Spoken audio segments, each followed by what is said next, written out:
Family Gathering diawali dengan menyanyikan lagu Indonesia Raya, mengheningkan cipta, sekaligus mengenang jasa para pahlawan yang telah memperjuangkan kemerdekaan RI. Menurut owner Mercy Photo, Putu Eka Sucita, 6 cabang Mercy Photo hadir dalam Gathering Family memperingati kemerdekaan RI, yakni Mercy Photo Sanur, Mercy Photo Sanur II, Mercy Photo Gatsu, Mercy Photo Dalung, Mercy Photo Kediri, Mercy Photo Tabanan, dan Mercy Photo Frame.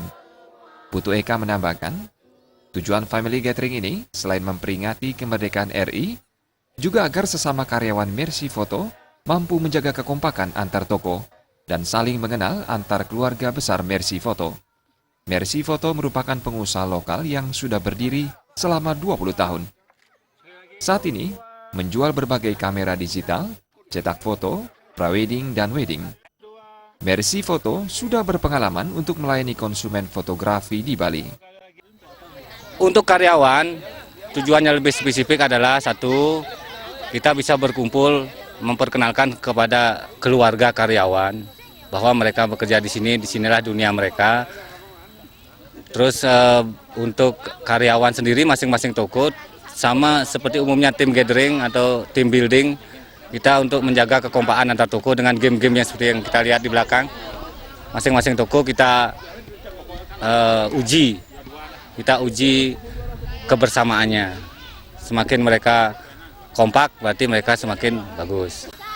Kami adalah pengusaha lokal. Yang kedua, kami ada di 6 cabang yang tersebar dari Sanur, Denpasar, Dalung, Tabanan. Jadi gampang untuk dicari, gampang untuk ditemukan. Harapan saya dengan Mercy Photo ke depannya menjadi lebih kompak karena sekarang perekonomian sangat perlu kreativitas. Makanya kami salah satunya fungsinya membuat acara seperti ini untuk meningkatkan kreativitas dan kekompakan anak.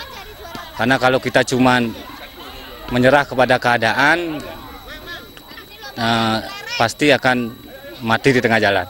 Jadi harapan kami dengan ini kita dengan 17 Agustus ini dengan slogannya Ayo Kerja, semua karyawan Mercy Photo bekerja untuk keluarganya sendiri dan untuk Indonesia. Family Gathering Mercy Photo ini rutin dilaksanakan setiap tahun. Berbagai kegiatan dilaksanakan seperti lomba kekompakan antar karyawan. Pemenang lomba diberikan hadiah menarik. Hadi Setiawan, Bali TV.